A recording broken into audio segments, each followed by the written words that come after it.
Hello everyone, welcome to Club Live here on Club at 22, the Rangers podcast. We are live on YouTube tonight and it's very much a Q&A special. Get your questions in the chat and we'll do our best to get through as many as we can, as well as discussing other bits and pieces along the way. I am Scott Carney. Joining me tonight is a full house. Ali Pearson, how are you? Not too bad. I've been up since 4 o'clock this morning, Carney. Dropped my missus off at the airport for a hen do this weekend. So I thought you were going to say because you were so excited to come on the podcast, mate, because we've not done one in a week. Well, to be honest, I was that excited that I knew Mr. Kamar Roof, aka Ryan Haymarch, was back for his Kamar Roof performance. So I was delighted that he's back in the podcast. So I had to be on tonight for this one. Yes, and fresh back from Cheltenham. Ryan, how are you? How was Cheltenham, mate? It was good. It was a long few days. I almost had the phone used to get a bit of guidance on how to open this laptop and start it up. It's been that long since I've been on it. Had to blow a good coat of dust over it. But yes, Cheltenham was very good. It was a long few days. Lost all my money. Guinness pouring out my pores as always. And Barbados wasn't bad either, mate. I don't think I've been on since Barbados. Honestly, and away again soon. I know, it is ridiculous. It is absolutely ridiculous. It really is. And making up the full house tonight is Nicky Oven. Nicky, how are you?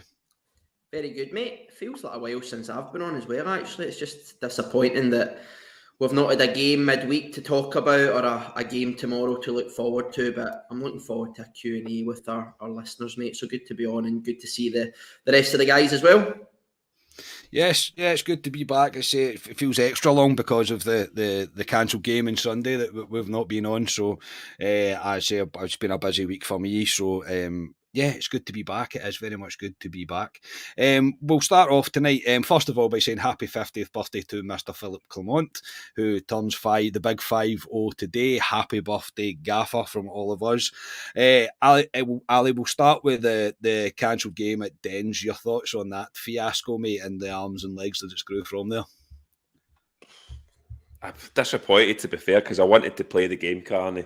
I wanted to get it out of the way, especially with Hibs coming up and then obviously the Celtic game coming up. So, but it's a complete farce. So, I mean, Rangers travelled up there the night before, as they do, and they stay up that neck of the woods. And for Clement to come out and say that the kit man was the guy that told him, because he was down early doors, that the pitch wasn't playable, they were putting sand on it. The guy that owns Dundee, the American or something, was out doing interviews, pretending that he was on the park doing stuff, saying the game could have been playable at 3 o'clock. What a lot of garbage. This is the fourth time Dundee have done this. It's an absolute farce. Clement was banging the money when he said Dundee was the only park out of the whole of Scotland. This is going down to the lower leagues that was postponed because of the weather. And this was weather that happened on Thursday, Carney. The game we played at Ibrox, so the wet weather. So it's a farce. I think Dundee, I don't know what you do. Fine them or something. I don't think you go down. A lot of folk have sent point deductions or give Rangers 3 points, all of this. But I think that's a lot of nonsense. But they need charge for it, Dundee, because that's far too many times for me, Carney. And it's disappointing. Some people say it's good, possibly, because Rangers get time to rest players, potentially. But I would rather have played it, Carney. So disappointing, but it is what it is, and it's Scottish football, so don't be shocked.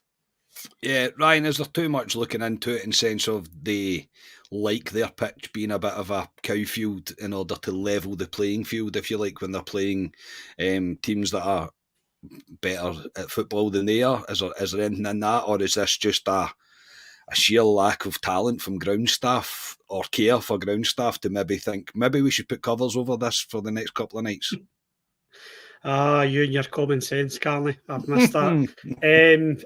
Maybe a bit of both. I think that we all fancied Rangers to go there and get the 3 points. I'm not saying it'd be a walkover, but the way we play football, the momentum we had, prior to the Benfica Motherwell game, you would fancy us to go there and win. Yeah, if the pitch is in a bad condition, you don't fancy us to play much football, but we'd still get the job done. I would still fancy us to get the job done, but the fact the game's not even on, Carney, is just... I text one of my mates lives down south. He's a Scotland fan. He doesn't really support any kind of club team.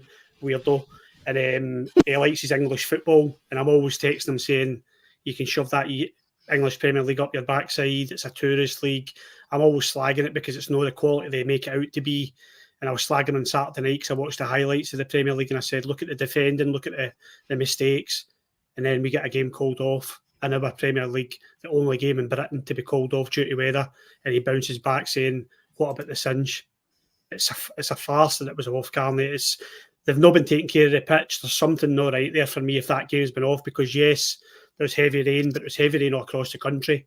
And I just don't understand. Have they taken the night off? They've been in the piss? I don't know what it is. But yeah, put covers on the bad parts of your pitch. Make sure you take care of it, fork it, whatever they do. I don't know if we're getting the guys that do ground maintenance, but that game could definitely be on if they're taking care of their pitch. And let's hope it's in a better condition, 10th of April. So, yeah. Yeah, Rangers on tour with a very early contender for comment of the night. When the ground staff started putting sand out, Ryan appeared with a sunlight jar. Which is a very good comment. That's brilliant. I'll take that. That's definitely an early shout for comment of the night. That's a cracker. That's absolutely brilliant. Yeah, Nicky, look, there's lots of people saying the different punishments and stuff that they'll get. They're not the only ones with a bad pitch, but you know how bad St Johnstone's pitch is, and obviously the plastic pitch, there's actually a question about that as well to come. But in terms of the punishment, they'll get I think the last one was a £50,000 fine, and £45,000 of that was suspended, so it was only £5,000. But even at that, they have to come up with a plan for the long term to improve the playing surfaces in the entire top league. Maybe apart from the kind of top 2, 3 maybe teams in the country, everybody really needs to raise the standards of their pitches, because we're selling a game short again. Yeah, 100%, mate. To be honest, I won't lie, I wasn't massively disappointed to get binned. I think in the build-up to the game, we talk a lot about momentum. We obviously had massive momentum after the loss to Celtic in the new year. We won 11 or 12 on the bounce. I'm not convinced we had massive momentum going into that game. If you think about it, we drew with Benfica. I think we'd lost to Motherwell, and then ultimately we lost to Benfica. There was some very tired legs, and I don't care what MD says, that part would have been a leveller. Like, you would expect Rangers to go up there and win it, but that part would have been a leveller. The guys make a brilliant point. Rangers play some good football. They've played some really good football under Clement. They just wouldn't have been able to do that. They would have to revert to long ball, I think, a lot, and it would become a battle. And I think, given the fact that we have been, let's face it, struggling through games at the minute with the same 13, 14 bodies, I'm not convinced another battle on the Sunday was the best thing. Obviously, it's annoying, right? Because I think what you would like is you would want that buffer getting into the Old Firm, wouldn't you, where you've got the opportunity to go further ahead. It looks at the minute that we will go into the Old Firm behind Celtic. That's on the assumption that we both win the games coming up in the run-up to the Old Firm. But I think when you think about the fixture that's been rearranged, it's probably benefited us. But likewise, you could argue, people moaning about, it's benefiting Rangers. It's benefiting Dundee as well, right? It's benefiting us because we got a week to prepare for the Old Firm. But it's then benefited Dundee because they then have to play us. We then need to travel up there right after a massive game against Celtic. So you could argue it's benefited them as well. But I feel for the fans. I think the thing that was most frustrating for me, Scott, was you heard that Don Robertson was... They had a local ref assessing the park at 9 o'clock in the morning because Don Robertson's still lying in his scratcher or wherever he is, right? So why is Don Robertson not up there looking at the park? He then rocks up at 10 o'clock. So you do feel for the fans, right? I've seen a few. They were travelling from stupid o'clock down south, coming up here, up to Dundee to get all the way up there an hour before kick-off, an hour and a half before kick-off, and it's been. So I think that's frustrating, but you're right that the park situation with a few of these clubs is a shambles. I mean, I've played in junior and amateur parks, peak December, peak January, that are far better condition than that. And you kind of go, what's the ground staff doing? I get that a lot of my football was played in Glasgow, right? And you could maybe argue that the East Coast gets slightly worse weather. But when you're paying full-time ground staff, surely it's common sense, as you say, to be able to look after a park, to assess what the weather is, and get whether it's covers or people working on the park for days. Because I think Clement made a comment about, they've been out working since 5 a.m. They should have been out working Friday, they should have been working Saturday, they should have been working Sunday, making sure that park was ready to go. So it's just another farce, mate. But as I say, on the whole, I don't think, in hindsight, I don't think I'm massively disappointed. I don't think that the momentum was necessarily there. We've then got a breather with 2 weeks. We've got 2 fixtures before we then need to play Dundee again. You've hopefully get bodies coming back, and hopefully we can take care of them on the 10th, as Ryan says. Yeah, and Paul had asked the question, what punishment would they get? I don't think they'll get anything. One thing I think should be considered, and I know it doesn't make everything all rosy for Rangers as a football club, but see every fan that was due to go there, give them their money back. Let when they go again. That it's just, for me, that's quite a simple fix. Everybody be like, fair enough, okay, we get a free ticket out of this. I don't see what the issue would be in doing something like that, but Dundee cannot afford for that to happen. It's as simple as that. So the fine that they'll get will match their financial position, their financial whatever they have. But for me, just refund everybody's ticket and give them all free access on Wednesday. I think it's really as simple as that for me. I think that's a fair enough punishment. I really do. We'll leave that there. We'll move on to the kind of glamour friendly, if you like, that was announced on during the week there. Man United at Murrayfield. Our friendlies this season won't be at Ibrox due to the work that will be getting done at Ibrox during the summer, so everyone will be away, like Murrayfield, for example. So I'll let the Rangers dad go first. Ryan, your thoughts on the friendly with Man United? Oh, my friend, I thought you were going to go to one of the boys here.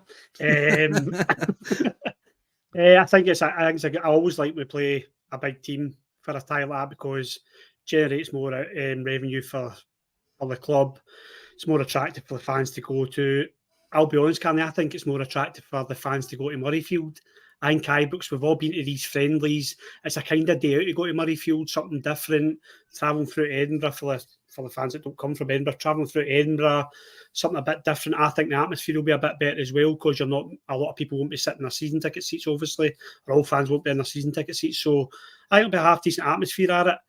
For me, like I said in the chat, friendlies personally, Rangers da, here it comes.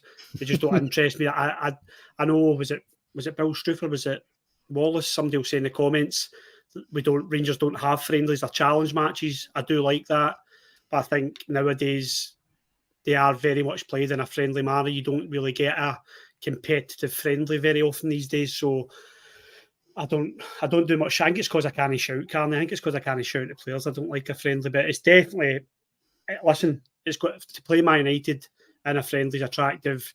It's through at Murrayfield. Possibly the only criticism for it is the prices are a bit high, in my opinion. Is that to do with Murrayfield? Probably. But I think it's a good opportunity for folk to take their kids through or have a day out with the boys, go to the pub, probably sit together, and there will be a good atmosphere, there's no doubt, and it'll be a good preparation for us getting into, fingers crossed, I think it'll be Champions League qualifiers. I don't know about do we get an automatic spot for win the league this year? I think you do this year, Ryan. I think you do this year. There's a lot of threat for next year, but I think you still get it this year. Well, hopefully we don't have a Champions League qualifier and we're going straight in, but it's good preparation for the upcoming season, Carly. That's the way to look at it. Yeah, definitely. I think that's the only bit that I thought was, it's a bit pricey, but as you say, Ali and I are suckers, and we've already bought tickets and we're already going to make a day of it. Ali, your thoughts on it? And before that, Pamela, happy 50th birthday. She's going to watch it from the bath tomorrow. That's a wee bit of an inside joke when we met Pamela, and she told us she watched from the bath. Me and Ali looked like awkward little boys and went, I don't really know how to answer that. But no, Pamela, happy birthday from all of us. Enjoy it. But yeah, your thoughts on the friendly? It should be a good day, mate. We'll definitely be making a day of it. Aye, when it kind of came out the blue, Carney, I didn't hear any rumbles about it, to be honest, and I completely forgot about us doing the upgrades to the Copeland in the summertime. So it is the only real chance to see Rangers in a pre-season friendly at home in Scotland, if you want to say. I know it's not at Ibrox. It's pricey. I looked at it, Carney. I mean, there's tickets up to 70, 80, 90 quid in it. But as you say, you're not forced to go to the game. You don't need to pay it. But it's a glamour friendly. Man United will have a lot of players out because of the Euros is on, so it won't be a full strength Man United team. But as Ryan and yourself say, it's more of a day out, can't it? To be honest, the football is a slight sideshow to it. You're going through to Edinburgh, you're going through to Murrayfield. We unfortunately didn't get to go to the Rangers Hearts game when Hearts were playing at Murrayfield way because back our then. friend decided to get bloody married on that day. Yes. I know, and I was best man as well, so I couldn't even get out of that. So, Yes. and it looked a cracking day out at Murrayfield. I think Rangers won 3-1. Kenny Miller came back, I think, and scored 2 goals. But it was I mean, Murrayfield holds something like 67,000 people, I think. It's so I think it'll be a cracking day out. July, hopefully the weather's quite decent as well. So I know there's a few of us going through for it, Carney. So it'll be I think it'll be quite an enjoyable day. But it's a glamour tie. Rangers Man United. I think the last time we played was Champions League. Champions League. So I was not. My boss is a Man United fan, so I was kind of noising him up today about it. So looking forward to it. Yeah, looking forward to it. 4 p.m. kick-off as well on the Saturday. It's kind of fixed to be a good day, and I'd imagine we'll be an early start and a late finish, so I'm very much looking forward to it. I wonder if will they sell beer at it, Jink? Because Murrayfield, Jink, they will? Oh, I don't know, because it's a football game. But, I wonder if you might get it because it's Murrayfield, it's Edinburgh. Well, you'll be able to, you can drink in the streets in Edinburgh. You can do it, yeah. I actually said that in an Edinburgh accent. Did you hear that? You did? That's an Edinburgh Uri accent you've come out with. Culture there for you. You drink the street, eh? Drink the street, eh? Yeah, definitely. Nicky, your thoughts on the tie? Similar, mate. Rangers da coming out in me. I struggle to find myself getting motivated and up for friendlies, but as far as names go, in terms of teams you're playing, Man United is right up there, right? One of the biggest clubs in the world. It is a glamour tie. It is a brilliant opportunity for fans, as the guys say, to have a day out in Edinburgh, a day out at Murrayfield, a change of scenery than Ibrox, and not having to travel too far, hopefully. But again, similar to Ali's point, I think the key thing for Rangers and the fans will be, hopefully, Manchester United come up with a decent pool of players, and it's no their kind of under 21s they're playing. It'd be good to see a few of the bigger names who maybe aren't at the Euros or for whatever reason are in the squad, mate. So yeah, it'll be a good day out for fans. I don't think I'll be going through. I suspect I'll be busy changing nappies at that point, mate. But yeah, good. Certainly a good friend on paper. You'll get plenty of chat from us in the chat, I would imagine. Me and Ali are going for the day out, let's be honest. Aye, Dixie's going as well, so strap yourself in. Dixie's going as well, yeah, so strap yourself in. Bobby's asked what work's getting done at Ibrox. They are starting work on the disabled access facilities at the back of the Copeland. They are building a, what did they call it, a counter lever at the back of the Copeland. So that work's getting done over the summer. They're starting that, and then I think they're doing the broom loan as well. Is that right? They're doing both sides. So yeah, that's what's getting done. So there'll be no friendlies at Ibrox during the summer. But yeah, I'm looking forward to it. It's a cracking day. It's a reason to go through to the capital, if you like, and have a bit of a day out. A bit expensive, mind you. I was like, bloody hell, but yeah, I'm very much looking forward to it. Before I come to questions, yes, go for it, mate. So sorry, I'm up you there. Justin just put a comment down there saying about the Walter Smith statue. I don't know if that's true or not. Do you know if that's true? Because that's very pleasing if it is. Outside the Edmondson House, it looks like they've started works. They've put a fence around it, and it looks like they've put like the centre of a plinth in, almost like the holder of a plinth in the bottom of it. So I think he could be onto something there. I've got nothing confirmed. I've not actually heard it anywhere else, but I remember seeing the picture during the week there of it. So I think it's I think it is happening. It looks like, I can't imagine what else it would be there. Quite a good place for it to go as well, I think, actually. Just outside the museum and stuff like that. That needs to be a good statue. Aye. We can't have that Ronaldo revealed one. Like, you can't have it. The exact same thing. You always go back to that Ronaldo one, don't you? Can't be having that. It needs to be good. So yeah, no, I think the foundation's there and it's starting, which is brilliant. I'd imagine the club will release something quite soon. Obviously, if people can see it, like the work happening, I'd imagine the club will release something. But looks like that's what it's going to be, which is brilliant. Really good. Definitely well and truly deserved. I think we'd all agree with that. Nicky, I'll come back to you because I'm sure you, Ryan, and yourself will be absolutely heartbroken to hear that Borna Barisic looks like he signed a pre-contract and he will be away at the end of this season. I know you're not the biggest fan of him, but I think we got our money out of him. I think for the money that we paid, I think the money we paid for him, I think he's repaid us for it, and he's been a decent servant for the club. No, 100%. Listen, I like to think I'm a realistic fan. I know I go at Borna Barisic at every opportunity. He does frustrate me. He really frustrates me. I think he is very, very limited, but I think, as you say, Scott, what did we pay? 1.5 million, 1.8 million, something like that. He's been here, 4 5 years now, roughly, there or thereabouts. He probably came at the start of kind of Gerrard's tenure, I think.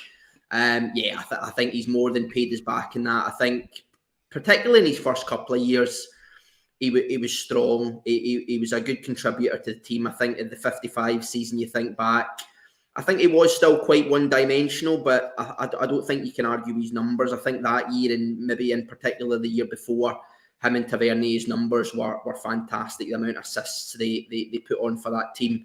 But obviously I'm happy that Borna Barisic is moving on. I think the biggest frustration though is it's just another situation like Morelos, like Kent, where we've held on to players, right? Yeah. You look at Morelos, you look at Kent, you look at Borna Barisic. If they're sold at their peak, without being too blue tinted specs here, it's the best of 30 to 40 million quid you could have got for these three players, if not slightly more, right? If you sell them at their peak. There was a few murmurs 2 or 3 years ago about Borna Barisic being in the sort of 5 to 10 million pound bracket. I think there was big teams in Italy, etc., looking at him. So it's just frustrating. Obviously, I wish him all the best and whatever he does next.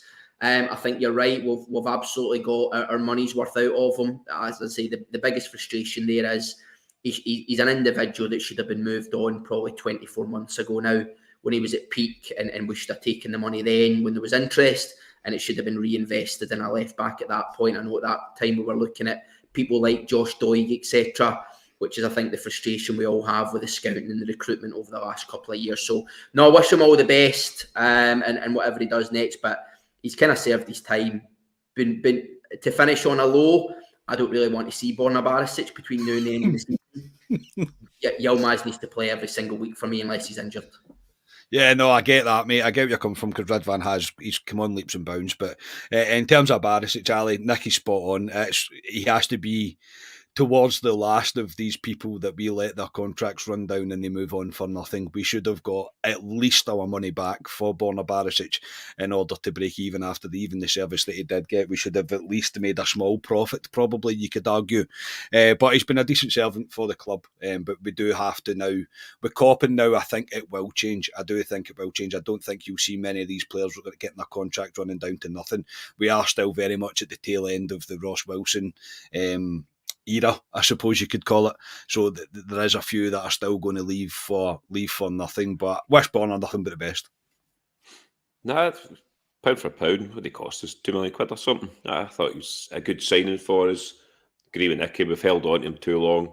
He's been there 6 years or something, which is a long time, to be honest. In football at the moment, our player trading model should be bringing him in for like 2 million. Probably should have moved him on after 55 and made money on him. We didn't. We've sat on him. This season he's been really poor. I mean, that game that he came in a couple of weeks ago, he was rotten.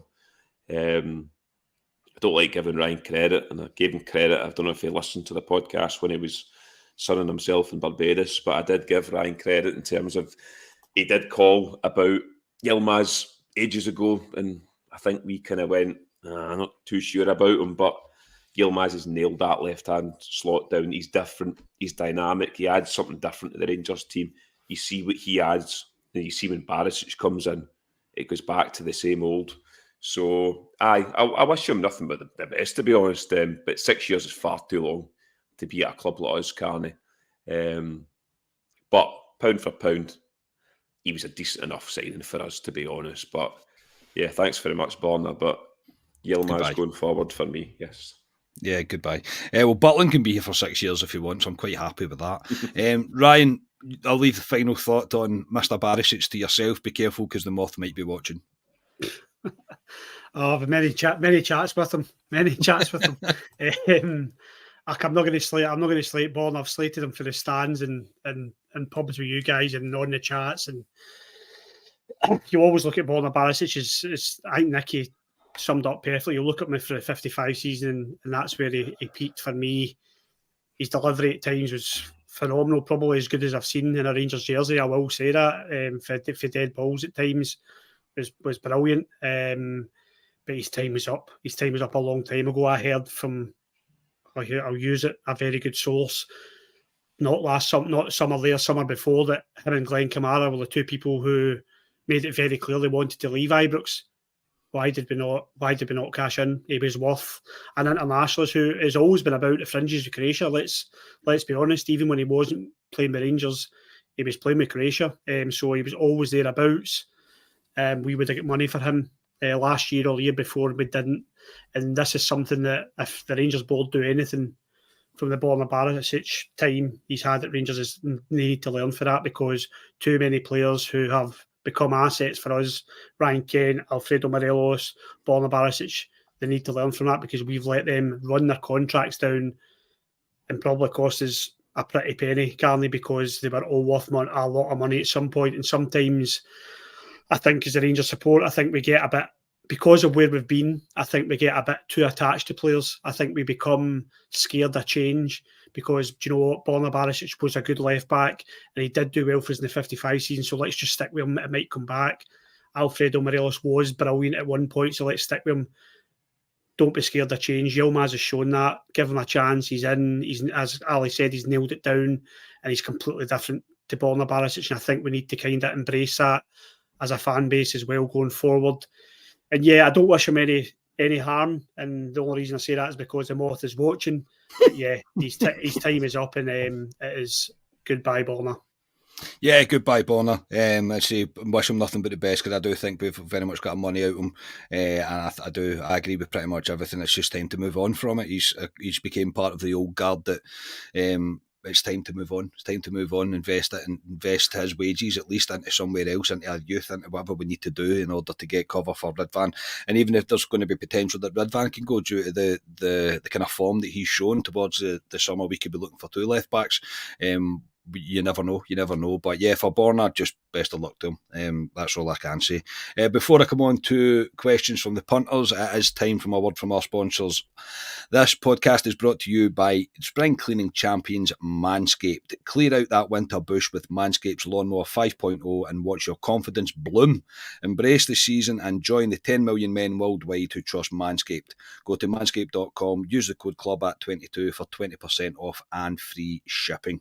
Introducing this season's champ, the Lawnmower 5.0 Ultra. Their 5th generation trimmer features two interchangeable next generation skin safe blade heads, a standard one for taking a little off the top, and a new foil blade to go smooth wherever your heart desires. It also features dual LED spotlights to guide you through the darkest winter debris. Navigate with confidence in your delicate areas.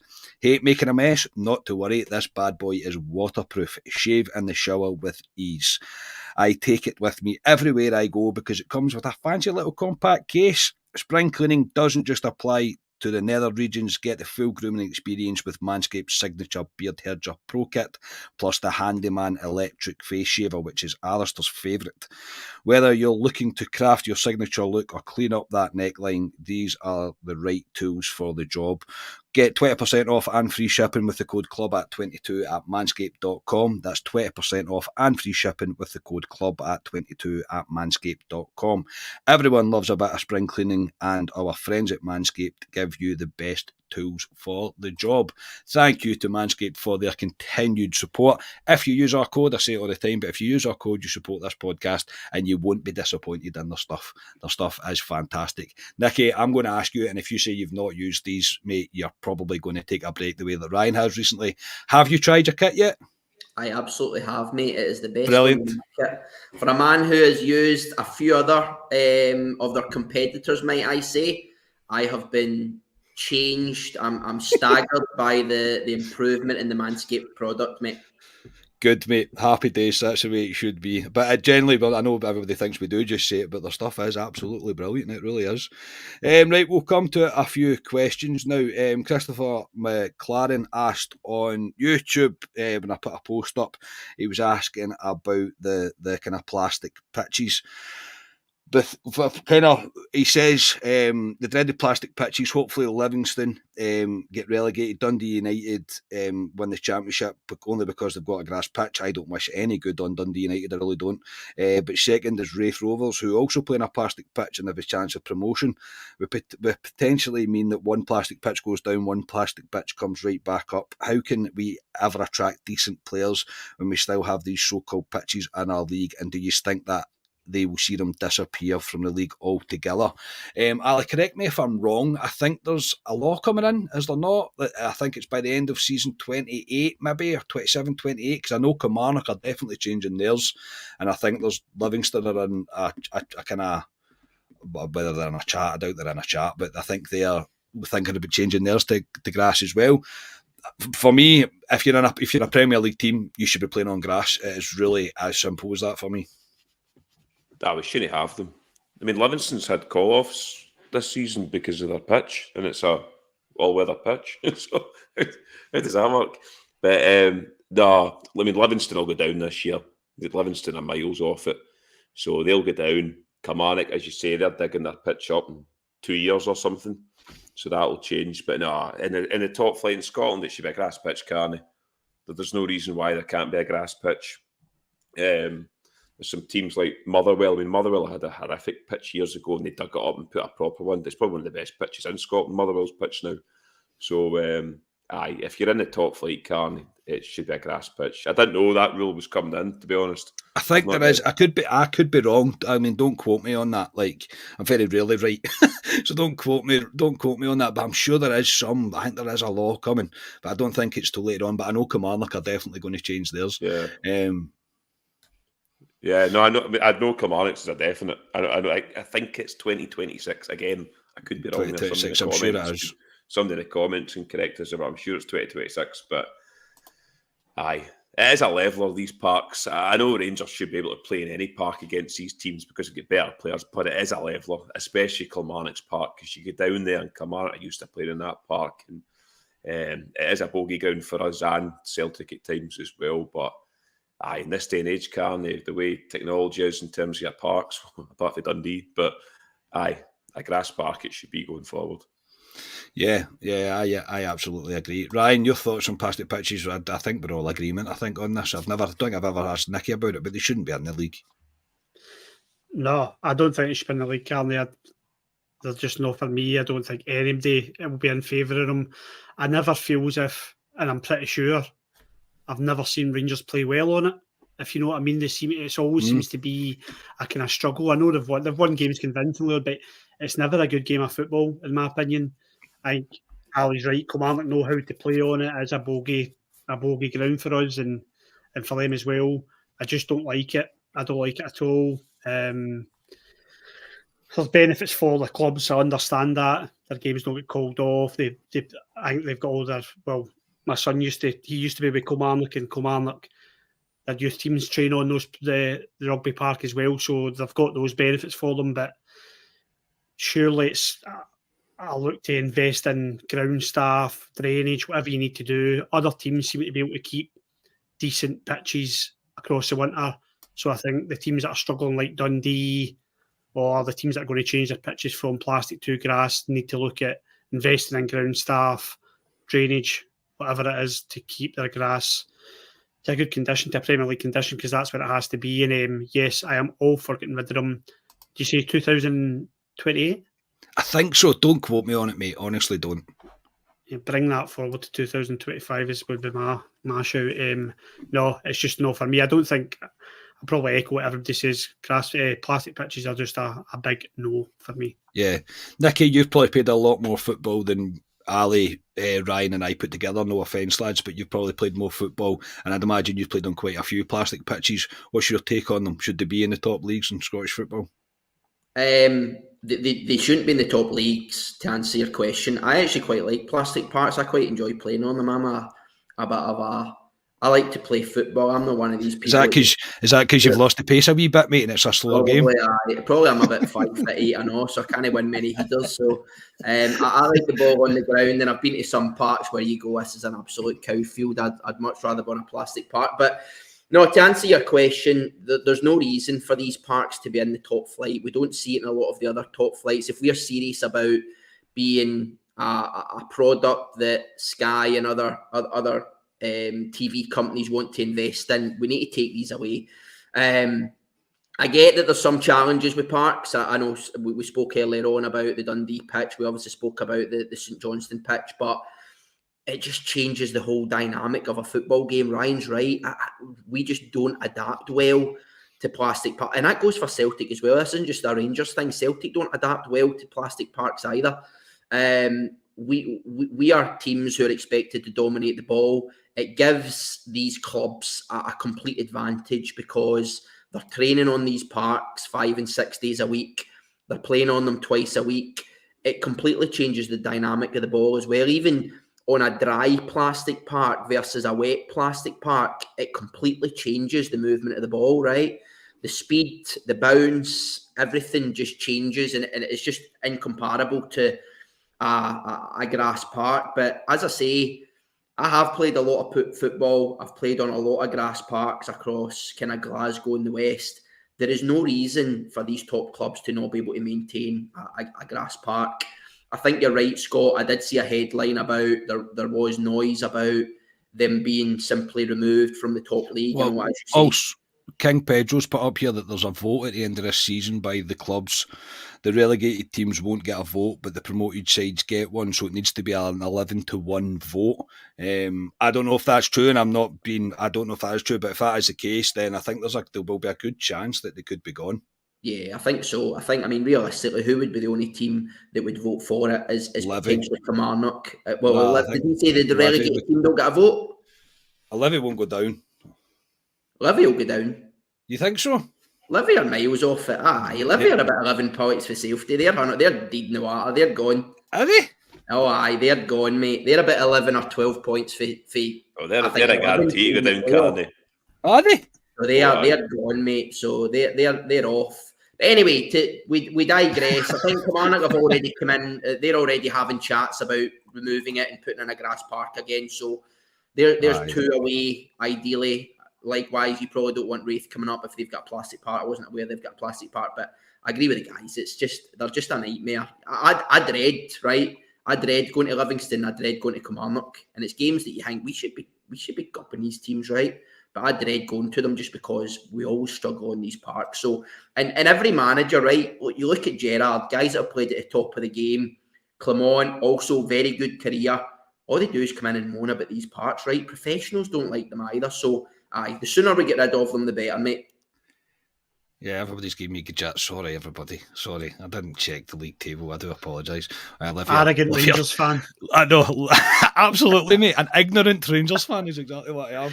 You've offended all the Livy fans watching this, by the way. Sorry, everybody. I know I should have done my homework, but no, they are definitely going. They are definitely going down. That's for sure. So, one that I seen on here actually from Blue Nose John was quite good. If you guys had met Big Phil today, what would you have given him as a 50th birthday present? Ali, if I ask Ali, he'll go oof for about 10 minutes. So, Ryan, I'll come to you first. A striker. Brilliant. That's excellent. I don't need any more than that. Nicky, what would you give him? A cuddle for getting his Rangers back. That's good. Yeah, right, Ali. I actually don't know what I'd give him. Ryan's a good one with a striker, though. That's a good one. I don't know. I actually don't know why I give him as a 50th birthday present. Yeah, a cuddle would be a good one for me, I think. Yeah, a cuddle. Yeah, I think you should both. Ryan just, I don't think you can beat it. A striker, Aye. You definitely What can't. Striker, Ryan? Not Dessers. I'd give him Lauren Shanklin, mate. That's who I want. If I'm being realistic, I'd give him Lauren Shanklin. We're opening up a conversation. Yeah, don't want to go down that road. But no, I thought that was quite a good question. Right, another one from Rob. He asked kind of 2 questions, really. I'll come to you first. They are, do you think Kamal Roof could have a big part to play in the title race? And can Dessers get back to goal scoring form again? One thing I think for sure is that both of them are going to play a part. And what form that's going to be, I'm not sure, because I don't know how long Kamal Roof will survive. He says he's feeling good, etc., and he's hopeful of getting a contract deal from Rangers. I sincerely hope that doesn't happen. No offence to him, but he's another one that has to be moved on. But I think both of them are going to have their part to play, mate. Both of them are going to need to score goals. Both of them have to have a part to play. Dessers, God knows what part he's going to play, the villain or the hero, God knows. Kamal Roof. Kamal Roof will probably score the winner against Hearts in the semi-final, get injured, and then he'll be out for ages, and he'll come back for the final, score the winner for the final, and that's him. He's the type of guy, that's what he'll do.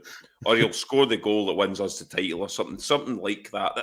That's just the type of guy he is. He's a guy that put his top of the Europa League group with his goal, can't he? He's the only guy that would do something like that. He's got big goals in him. So Kamal Roof, yes, I think he will have a part to play. I'll be interested to see if Kamal Roof starts to start games for Rangers, because we've been using him for 15, 20 minutes at the end of games. So I'll be interested.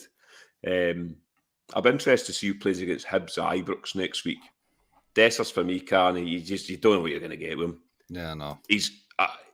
I'll be honest, and some folk, I know Jamie's not here, and Jamie loves him and that, but no, because Jamie's in Nigeria watching the game right now, and he's just scored a penalty. penalty. What it is? Is he in Nigeria? That's exactly what it is. Yeah, if somebody can get a picture of Jamie and send it to us, that'd be smashing, just to prove that he is there. That'd be great. I hope he's enjoying himself out there, Jamie. But no, Cyril Dessers for me, he's just simply not good enough, Carney. He's not good enough to lead the line for Rangers as a number 9. As a backup in Scotland in some games, I think he'll do all right at Ibrox. But he needs to play a part, because Danilo will not play this season. I know some folk think he might come back. He will not play this season. Sima is another one that's due back soon.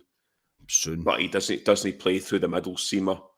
But obviously get Silva that we're playing on the left now, which he looks better out there. So he'll have a part to play, Dessers. He will play a lot of football from now to the end of the season. But what we'll get from him, I don't know, Carney. Again, he's the type of guy that will score 2 goals against Hibs at Ibrox. Yeah. Probably get the start against Celtic, not score a goal or something. That's what he's like, to be honest. But it's we need a striker next season. I know Ryan's birthday present to the big fella was a striker. That is the main thing on the shopping list for next season, Carney. A proper striker for us. Yeah, Andy Hillis is a good one as well for the previous question. Give Big Phil the 20% code for Manscaped. Hell yeah. Give it for free. I'll give it for free. I'll give it for none. I'll give it for nothing. Ryan, your thoughts on Roof and Dessers? Look, we don't really have a choice. That's the thing. It's that both of them are going to need to play their part, because we don't really have any other option. Danilo will not feature, and if he does, it will be towards the tail end of this season, and he's not played football in how long, and it's a massive injury he's coming back from. So it's Roof and Dessers till the end of the season. Yeah, Danilo won't play, mate. No chance. If he'd said to me before the window opened in January that you'll get into a title race, the last 5, 6, 7 games of the title race where Kamal Roof and Cyril Dessers, your strikers, I would have literally fallen to the ground. It would have given me the fear. But do you know what? We need to back it. I'm not going to sit here and slate Dessers or Roof. We just need to back it and hope they can come up with big moments for us, because we need them. We need somebody to step up. You cannot go into, if you look at that Benfica game and you needed something in that game, you needed somebody to just step up or to create a chance, and it didn't work for us.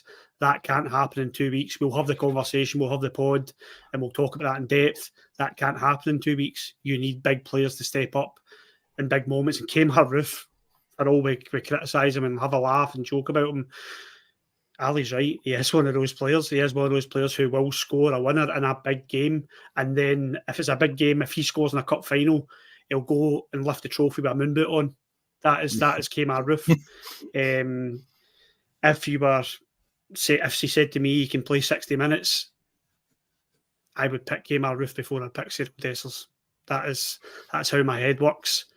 But they both, that's what we've got, Carney, from now to end of the season. We need to get behind them, and we need to hope they provide big moments across the coming month or two, because we've got some huge games coming up. So, yes, I am behind them 100%. Yeah, definitely. Offer a Hills also asked quickly, should we take the Needle option? He's our player. He is a Rangers player. He'll be with us for until, well, if he gets a contract, how we sell him. Nicky. He'll be with us until his contract runs out and we give him away for nothing. For nothing, mate. With 2 broken legs, like that, brilliant. Smashing. Your thoughts, as I say, they're both going to play their part, because they're both going to need to score goals. And I think a lot of people now are getting to the point now where Kemar Roofe is looking a bit fitter, and they probably would prefer to see him start over Dessers. I think, in short, mate, listen, Dessers and Roofe are going to be massive. If we've got serious aspirations about winning a title or winning a treble, or a double, right? Kemar Roofe and Dessers, we need them to deliver. The problem I've got with Roofe, I'm not convinced we've ever really found his best position at Rangers. He's been here about 4 years. I'm still not convinced we've found his best position. I'm not convinced he's a number 9. The way we play a number 9, where if you think about Morelos and what we used to ask him to do, right? Morelos used to occupy 2, if not 3, a back 4 on his own. He used to occupy 2 centre backs, and he would also move his cell onto right backs and left backs as well. He would run channels. He would be a focal point. He would hold the ball up. He would score goals. I'm not convinced Roofe can do that as a 9.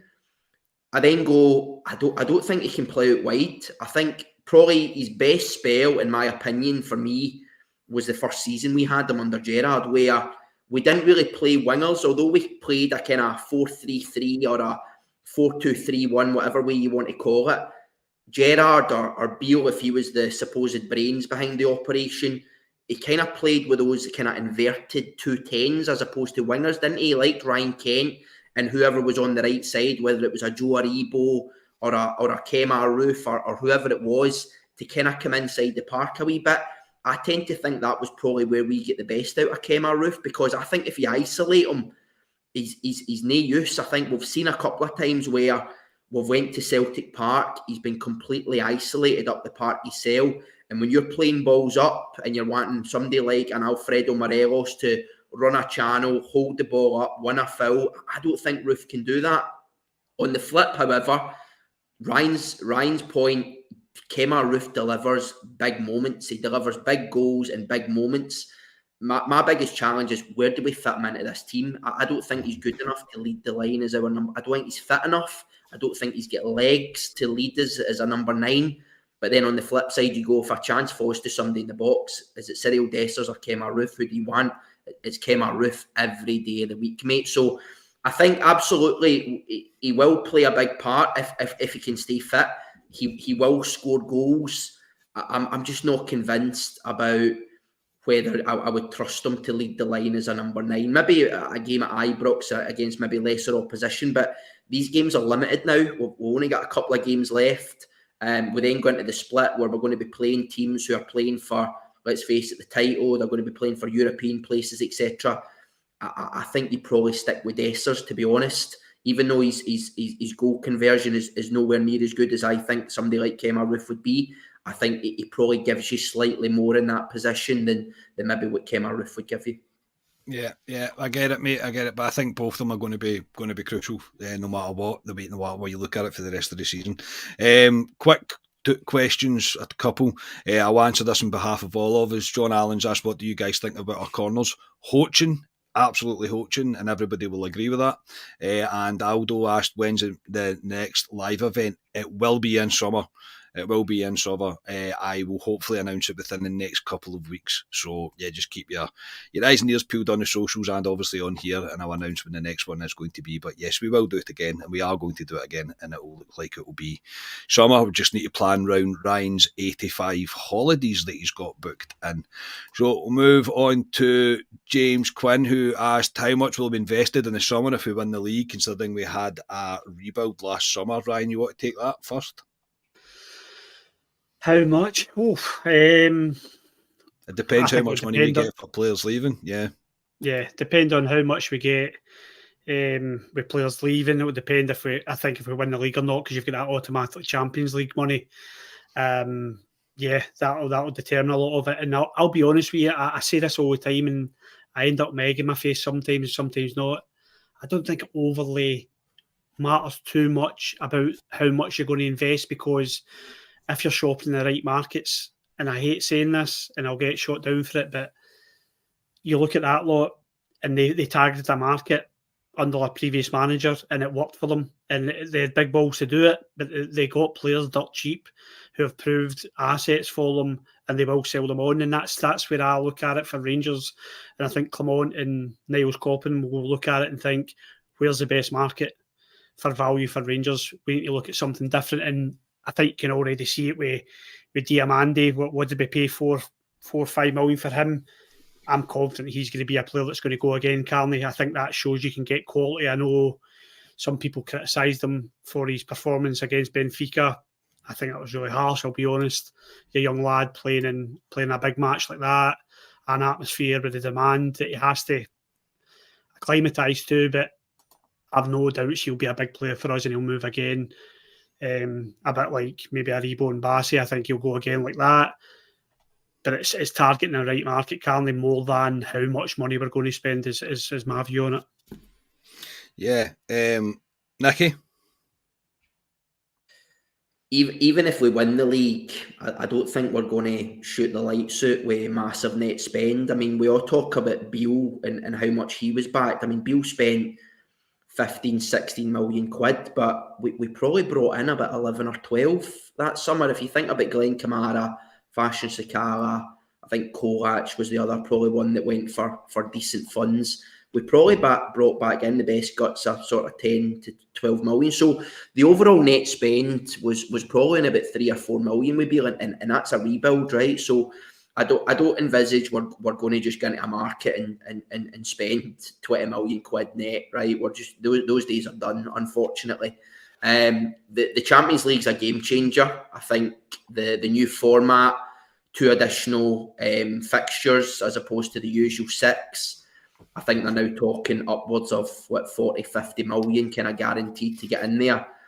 That would be massive for us. I think it would also be a nightmare for us if they get their hands on it again. So I think we need to do everything we can. We need to push the boat out, throw the kitchen sink, whatever metaphor you want to use, to make sure we win a title this year. But yeah, Diamandi's obviously one who looks as though we've kind of got, I think it's an obligation to buy, so I almost think we need to spend the £4.5 million. I do think we will spend money. I think, as I say, we've spoke about this a lot on the pod. Phil Clement now has enough credit in the bank. I think that he can improve players. But I think even if you look at the boys he's brought in, right, Cortez has been really unfortunate with his injury. Looked brilliant. Looked really, really good. Diamandi, I think there was a few murmurs about him. Maybe wasn't great about Benfica. I actually thought he was all right. He's really busy. I think he's been something that we've been massively lacking in that centre mid, the kind of energy and the box-to-box dynamic that he gives us. And even Fabio Silva, I don't think he looked brilliant as a 9. Clement seems to have found him, whether it's by Clement and his eye for a player, or whether it's because of lack of options. We've kind of found a position for him, and he seems to be shining as well. So I think Clement now has enough credit in the bank that you go, if we're serious about continuing to improve, whether we win the title this year or not, and if we want it, we have aspirations to win it again next year or for the first time next year, then he does need to be backed. But without bursting MD's bubble, I don't think it's going to be a case of we have a 15 or 20 million quid net spend. I do think, to Ryan's point, we need to shop smart. And I think there will be a player trading element that comes into it as well, in terms of who we can actually get out the door. Yeah, absolutely. I think that's spot on. Ali, any more to add on that, really? Not really, to be honest. There'll be a lot of players leaving Ibrox in the summer. We need to get the wage bill down. That's a big thing that Rangers need to get down, because our wage bill's far too high. So there'll be a lot of that out the door. You don't need to spend money to get good players in. As Ryan says, if you shop clever, there is players out there. Jack Butland on a free. Sterling as well. I don't think we paid that much money for Sterling. I don't think we paid anything for him. So there is players out there if you shop clever. So I think they'll spend Rangers, but if nothing mental, to be honest. No, we'll finish up with two questions, one from Andrew Muir, one from Justin Muir. We'll finish up with them. Question from Andrew was, name 3 priorities you would put in force to improve the SPL. I'll go first. I would remove the split immediately. I would plastic pitches. I would get rid of every single one of them, and I'd make the league bigger. I think the league would be better being bigger, so we're not playing teams 4 times a season. I don't think we need to be doing that. I think you should be playing teams maybe 3 times the top 4, maybe. If you want to go 4s, I think it's a bit too much, but you can end up playing teams 5, 6, 7 times. It depends the cups as well, but I think to improve it, I think to make the league bigger. I know there's not a lot of backing for that because it removes probably as many as old firms there would be, but you would like to think a kind of Rangers at their best, Celtic at the best are going to meet in the cups as well, so I think you would get it there at some point. So yeah, that would be my 3. I would remove the split immediately, remove plastic pitches, and make the league bigger. Ryan? Oh, I disagree with one of your points. I know that's not the question, but the making the league bigger, I understand what you're saying there about it. You totally make good points on it, but I couldn't play Celtic just twice a season. That's what I'd be worried about, and I think Sky would pull the plug if we only played them twice a season. I think I need that 4 times a season. Can't not lie to you if we're winning. But it would be a long season for me if we just played them twice. I would like to see the SPFL force teams into improvement plans. How do they start filling stadiums? How do they start making the product better, more attractive to fans coming to the games? Going to St Johnstone, these places where the stadium is completely empty is unacceptable. Give the tickets to kids, make safe standing, bring the tickets to lower prices. Do you have alcohol vouchers where you get 2 tokens for alcoholic drinks? Do you give free travel to the games the way Germany does? They need to make the product so much more attractive. So you pick 3 out of that, mate. That's the way I look at it. They just need to make the product more attractive because they are dinosaurs and they're just taking Neil Doncaster. We could do a podcast on him. He's happy to just nod away and sign his contracts. They need to make the product a lot more attractive than it is. Yep. Ali? I think James has got a good point there. I think you could probably go to a 14-team league, keeping the split, which would still keep the old firms in there for Sky, just to keep them happy. So there's potential there. I'd like to see that. I'd like to see at the bottom end of the league, Carney, more of a relegation battle, if you want to say, because the way it's set up, as you say, Livingston are going to go down, but then the second place team in the Premiership have the benefit because of the way they do this playoff. The Championship teams, they don't really get a chance, to be honest. So I would change the bottom bit as well in terms of relegation. I think that the Championship in England's a brilliant league in terms of the way they do their top one, in terms of that playoff game they have. It's the richest game in sport, whatever it is. So yeah, the plastic pitches as well we've covered. And oh God, what else? Referees. Full-time refs. Yeah, full-time referees. But even at that, Carl, it probably still wouldn't improve it, to be honest. But it would attract people because it's more of a career than it is anything else. It's not like a hobby to these guys. It's a full-time career for them. Because the referees this season has been a big thing. And VAR's come in to help them. But as we said, I think Ryan actually said that when we were talking about VAR coming in, I think he said something about it's the same idiots that will be operating VAR. So how's it going to be? How's it going to improve the game? And you see what's happening at the moment. It's there's a lot of stuff to improve with Scottish football, to be honest. As we say, with the dinosaurs that are in charge of Scottish football, Carney. So don't hold your breath in terms of improvements in Scottish football coming. No. Nicky, any more to add? I think you could probably, as Ryan mentioned... Nothing to add, mate. The 3 I'd probably written down was the parks. I think a change of the structure at the top. Doncaster and his cronies make countless bad decisions over the years, not going to tenure on the TV deal, just as a minimum, right? Just stuff like that. And then, I agree with Ali. The thing we moan about every single week is referees. We need to do something about that. Yeah. The final question is from Justin, and I'm kind of scared to ask it because I think every one of our answers is going to be exactly the same because we're all kind of similar ages. Who's your favourite number 8 ever for Rangers? It's Paul Gascoigne for me, and it will never change because when I see a number 8 in the back of a jersey, I think of Paul Gascoigne in the back of a Rangers jersey. So for me, it's Paul Gascoigne. Ali? I thought Justin was going to ask when are we coming to America, to Texas. That's what I thought the question was, because Ryan could do with another holiday, so I'd like to get us out there for that. Well, I'm waiting for Ryan to pay for it because he clearly has the money to kind of spread about amongst every continent on this planet. So surely he can take the lads away on a holiday to New York. Yeah, no, Texas, was it Texas? Is it Texas we'll be going to? Texas, Justin's from. But no, in terms of our lifetime, as you say, we're all kind of similar ages. Grew up through 9 in a row. Aye, Gascoigne for me. I know we just did the live show with the boys for Heart and Hand the other night there. So, aye, Gascoigne. The guy, I think Rangers maybe had the best out of Gascoigne. And Walter Smith, obviously, as was perfect for Gascoigne. But aye, Paul Gascoigne. If you always do a Rangers 11, Carney, it's Paul Gascoigne in your team all the time. Aye, yeah. And Laudrup. So your number 8 is Gascoigne.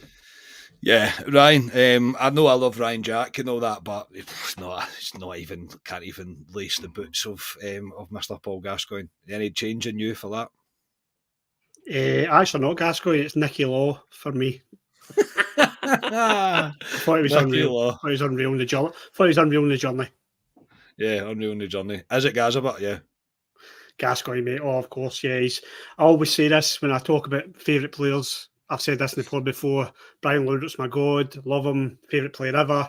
But I don't think you'll ever see another Paul Gascoigne, if that makes sense. I don't think you'll ever see another one. He was just raw genius. Enjoyed what I was lucky to go my dad took me every week to see him home and away.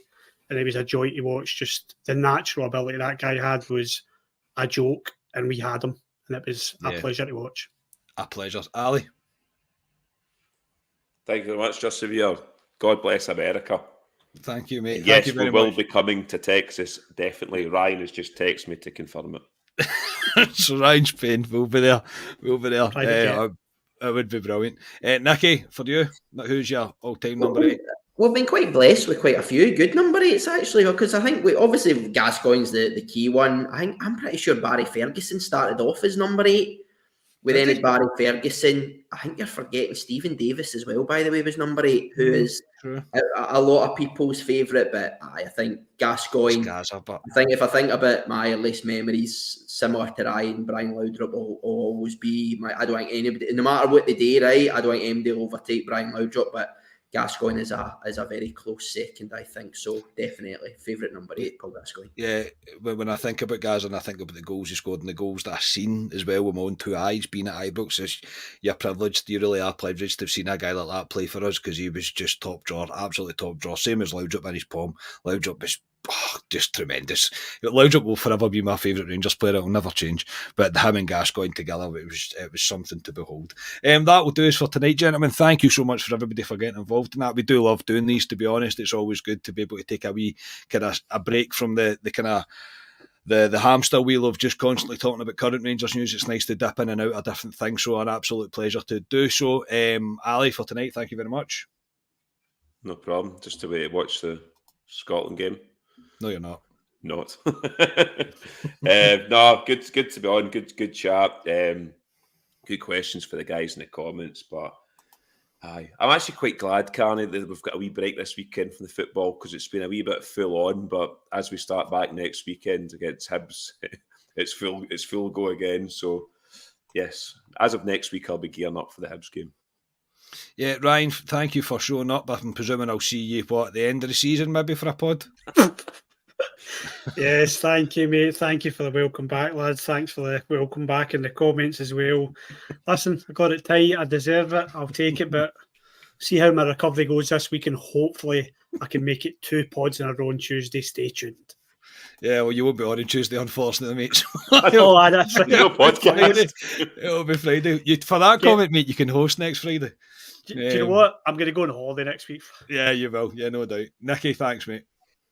Thank you very much, mate. Good to see Ryan back. Ryan, get yourself in one of those cryo chambers, mate, for your recovery after an hour of answering questions, mate. But no, it's good to be back on the pod. It was good to do something. I think it's the first Q&A I've done, actually, so it was good to do something a wee bit different from the norm. But I would agree with Ali, by the way. I'm actually quite glad of a wee weekend off because my stress levels have been pretty manic the last few weeks with everything that's been going on. But likewise, but next week I'll be looking forward to Rangers versus Hibs.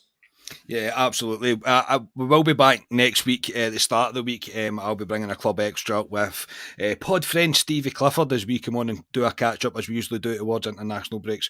So we have a wee catch up that should be up early in the week. Not confirmed the record with him, but it will be up. We will be back on Friday and things return to normal from then on in. And obviously we start the build up to the Hibs game and the return of Rangers action. So thank you to everybody for tuning in. Enjoy your weekend. I will speak to you with Stevie next week. Until then, we have been Club at 22, the Rangers podcast. Cheers, everybody.